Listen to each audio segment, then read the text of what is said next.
So I wanted to take a few moments and focus in on some of the quirks, tips, and maybe some tricks I've found working with Ornatrix for 3ds Max. This is version 8 of the plugin, and I'm not sure if some of the things I've come across that I wanted to mention are issues in the other content creation packages, Maya, etc., that support the plugin. So I think I'll break this up into a couple of shorter videos just to make it easier to get through and absorb. Today I think I just want to talk a little bit about guides. There's a few quirky things working with guides that I've found, and I thought I would share some of those tips, maybe save somebody else a little bit of time and effort or frustration. So I've got a little personal project going here that involves Marmot. I'm eventually exporting this out to Unreal Engine, so I have a couple of unique things I'm looking to do with the hair and fur along those lines. And I do have the end product here that you're seeing in Unreal already. If I'll show you a screenshot of that. So here is the exact same model, exact same hair and fur inside of Unreal. I'll show you a couple of different shots of that. So you can get an idea how our character looks in that package. Not bad. Credit where credit is due. I purchased this model online from a company called Eon Hearth Pictures in Italy. They've got a lot of animals and creatures they've done that are available for purchase on TurboSquid and some of the other sites. If you need something like that, you might check it out. The model was originally created in Maya. It did come fully rigged and textured with hair and fur done in Yeti. So I've had to do a bit of work to get this thing into Max, and then to sort of rebuild the hair and fur with Ornatrix. So anyway, just a quick little tour of the finished product here. You can see our guy, and you just got a couple of shots of him there in Unreal, and pretty much this is what we're dealing with here in Max. I'll zoom in on some parts of the model so you can get a better idea what's going on. One of the areas that caused me a little bit of grief initially, I'll focus on here at the beginning, was the hands and the feet. In fact, I'll zoom in real close here on one of the feet, and you get a look up close at the sort of what the hair is doing now that I'm happy with it here down there. I'll turn on edge face mode here, and you can sort of see the hairs and maybe a little more clearly in terms of what they're doing. I'm not going to go through an entire tutorial on building this final product with the hair and fur on our critter. I really just wanted to focus in on some of the quirky things I ran into working with Ornatrix that I thought would be worth sharing.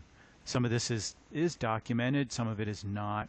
Some of it could be considered just the way the workflow is, or maybe some of it is even kind of a buggy thing. I don't know, but I thought I'd share it with you. So let's go ahead and open up a more virgin model here, sort of starting from scratch, and then I think that'll make it easier to point out those specific items I wanted to address.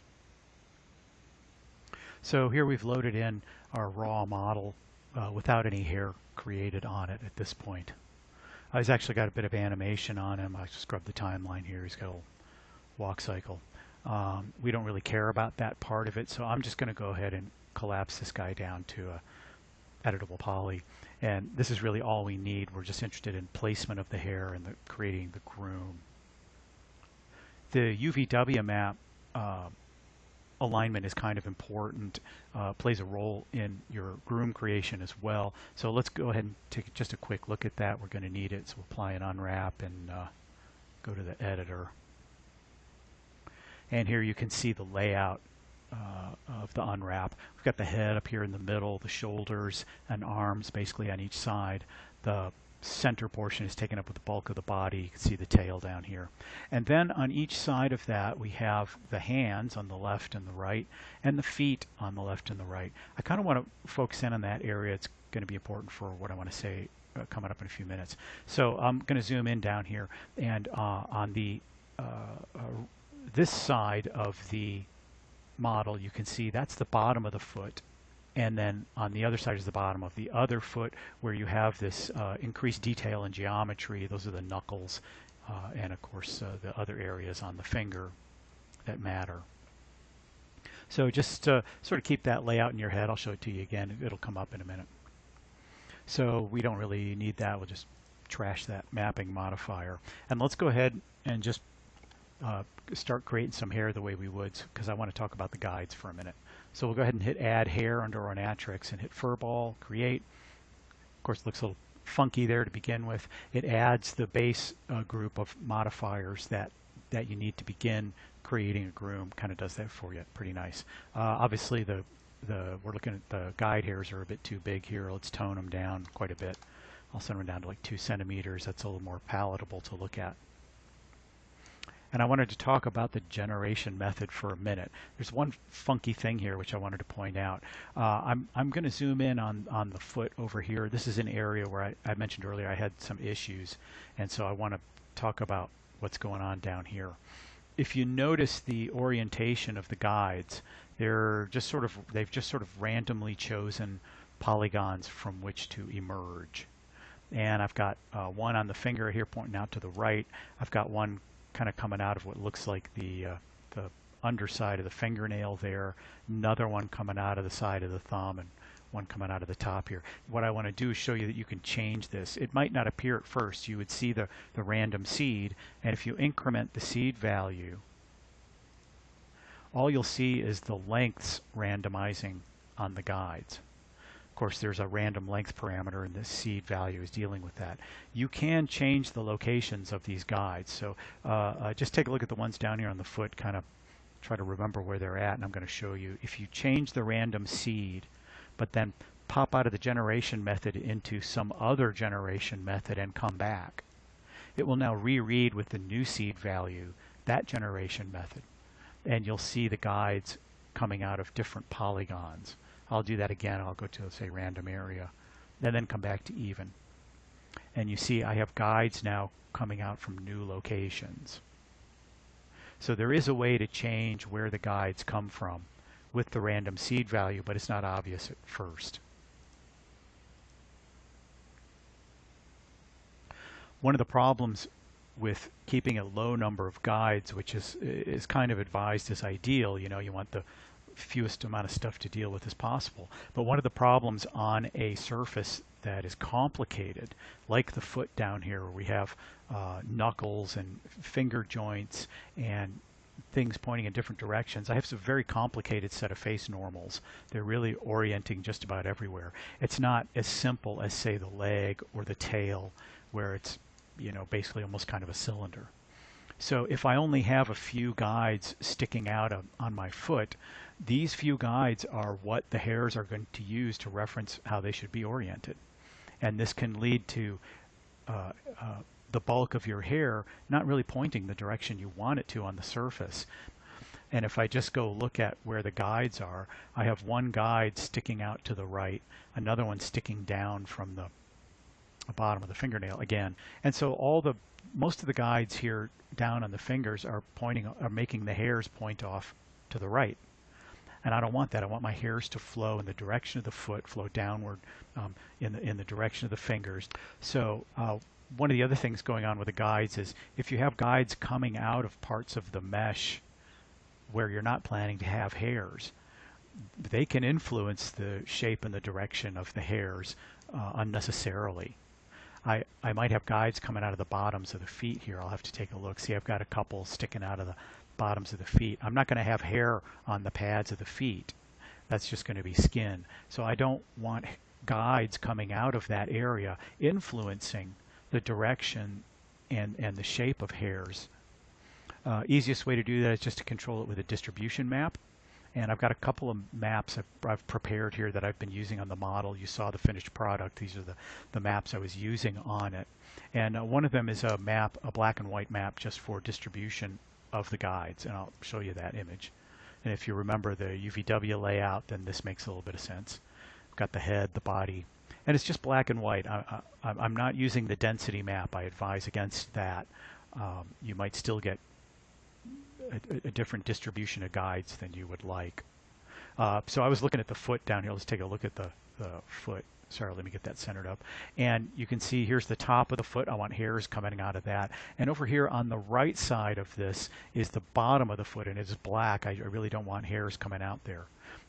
You'll also notice there's some concavity in the drawing down here on the fingers. This is where the fingernails begin and then stick out from there, and I don't want hairs on the fingernails. So I'm going to use this to control where my guides are placed so I don't have guides coming out of unnecessary areas on my geometry and incorrectly influencing the shape of my hairs. So I'll just go ahead and put this down here in the distribution map and hit OK. And in fact, I'll go ahead, I'll put this on the model so you can see it. So let's drag it into, this is the material that's on the model right now. And now you can see that black and white map. I'll rotate around and you can see that the bottoms of the feet are black and there are no guide hairs coming out of those areas. This is also true on the hands. And so I don't have to worry about guides coming out of parts of the mesh that aren't going to have hair, but yet still influencing the shape and the direction of those hairs. We'll go ahead again and take a look at our end result. And we can see that we have hairs basically pointing off to the right, and I don't want that. Let me go ahead and just put the, I think I had just a color value in here before. Yeah, I'm going to put that back, a little easier to see. Your first instinct would probably be to go ahead and add a surface comb and just try to manhandle these into direction. But if you understand why it's happening, you don't need to really do that, though adding a surface comb is something you're probably going to want to do anyway for other reasons. If we only have 3 guides sticking out of a very complicated chunk of geometry like this, these could be outliers. They could just, you know, that happens to be the orientation of the surface normals at the place where the guides were placed. And I want a more general, better representation overall of the surface normals. And to do that, I really just need more guide hairs. Let's go ahead, before we do that real quickly though, and add that surface comb I mentioned and see what we can do with that.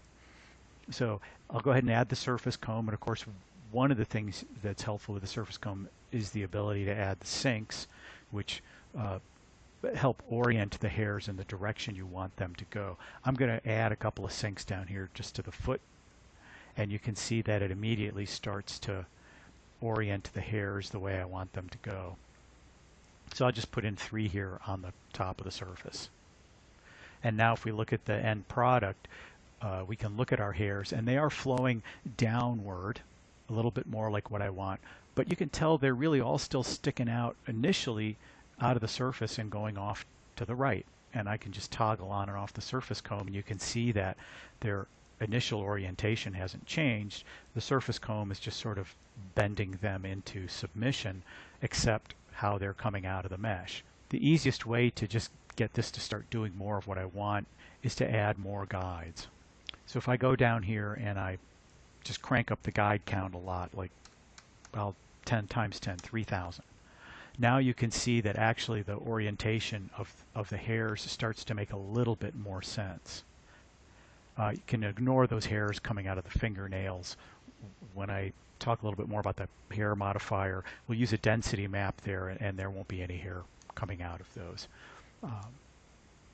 But this is a better representation of the direction the hairs should be going. They're not all sticking out and pointing to the right. And I did that by simply adding more guides. Let's go ahead and crank up the number of hairs we have. I might make it a little easier to see too. Right now it's at 10,000. We'll crank that up to just 100,000. And you can see overall on the top of the foot, I'm getting a little bit more of what I want. I'm still getting now some influence down on the bottom of things pointing off to the left. I can help this a little bit more. Let's just crank up the guides a little bit more. And now you can see I have enough guides to represent the overall direction of the surface normals that the hairs start to come out and point more accurately in the direction of the normals they're coming out from, and then the surface comb is making them go in the direction I want. One of the things in hair from guides that you might play around with is the interpolation method. The default is a fine, and segment isn't really going to change much, but polar might give you a pretty different kind of look. Yeah, where the guides are coming out, I think they are fairly accurately representing the surface normals from which they're coming out of, the barocentric points on the polygons, but it's kind of wonky too. I'm not a fan of this one. So I'm going to go back to affine and I get a more refined look out of it.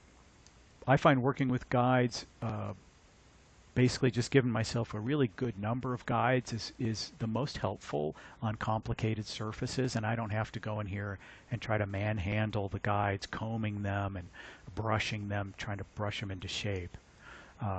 I wanted to point out one other thing with surface comb.